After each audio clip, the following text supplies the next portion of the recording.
It's now again. Welcome back to It's Now Again, the podcast where we explore mindfulness practices from a secular, evidence-based perspective. I'm your host, Jeremy West, and today we're tackling a topic that often comes up when discussing mindfulness, our relationship with time. There's a common misconception that mindfulness means we should avoid thinking about the past or the future altogether. But that's not the case. Mindfulness is about spending the majority of our time in the present while still making room for healthy reflections on the past and thoughtful planning for the future. Today, we'll explore how to strike this balance and how mindfulness can help us navigate our thoughts about time more effectively.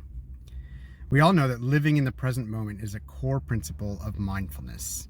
The present is where life happens, where we can fully engage with our experiences, connect with others, and respond to the world around us. But that doesn't mean we should completely ignore the past or the future.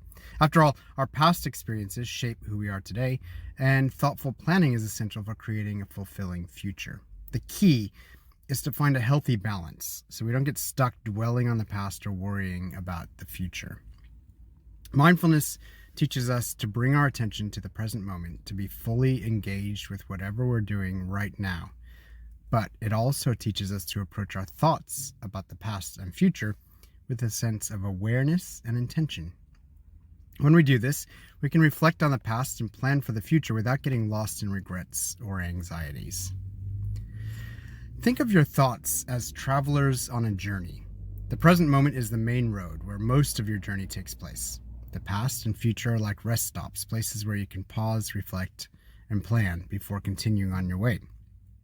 Mindfulness helps you spend most of your time on the main road, but it also reminds you that it's okay to visit the rest stops when needed, as long as you don't linger too long. One of the key aspects of mindfulness is learning to observe your thoughts without judgment. This means that when thoughts about the past or future arise, you don't have to push them away or feel guilty for not being, quote, in the moment, end quote. Instead, you can acknowledge these thoughts, consider whether they serve a useful purpose, and then gently bring your attention back to the present. To illustrate the idea of balancing thoughts about time, I want to share a story called The Three Travelers. Once, three travelers were walking along a winding road. The first traveler was always looking back, lost in memories of where he had been.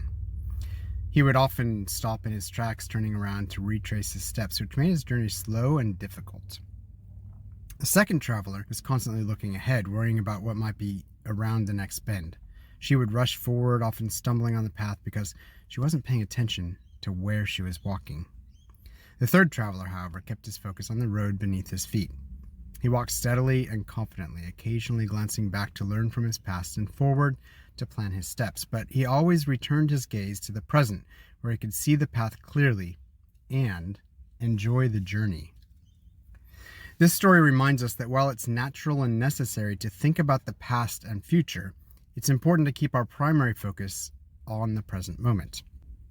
The third traveler represents the mindful approach, learning from the past, planning for the future, but living in the present. Now that we've explored the idea of balancing thoughts about time, let's talk about some practical mindfulness techniques you can use to stay grounded in the present while still making space for healthy reflections and planning.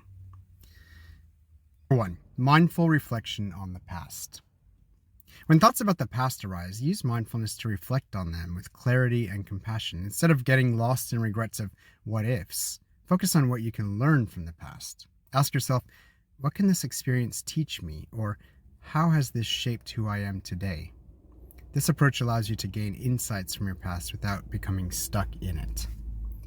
I'd also just like to mention here, I do have some sort of guided meditation / hypnosis techniques that I use with clients to do this. And if you would like some help with that, then have a look at jeremywest.net.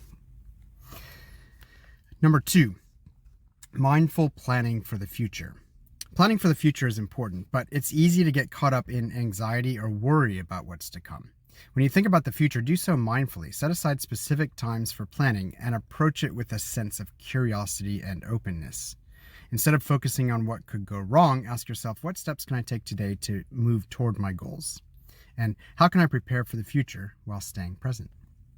Number 3, ground yourself in the present moment.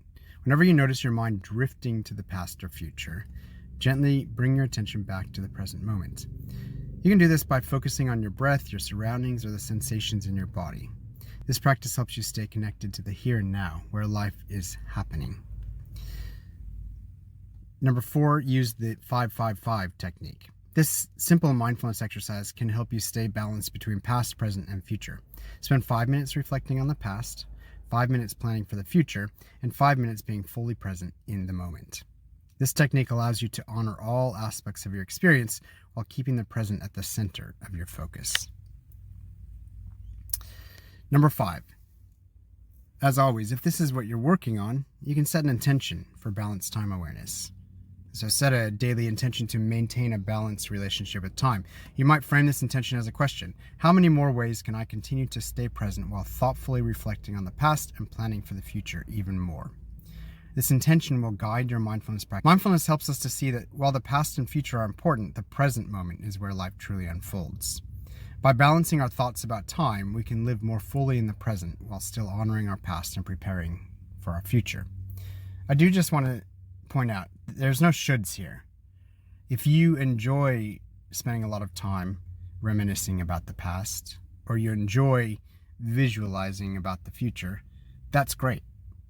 What I'm talking about here is for people who get lost, end up becoming depressed because of thinking about their past, or becoming anxious because of thinking about their future.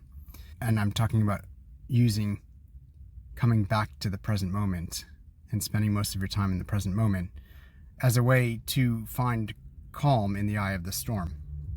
Because while everything might be swirling around you, if you come back to the present moment, at least in my experience, I find that in this moment there is seldom a problem. Most problems are in the past, or they're negative imagining about the future. So I just want to say that.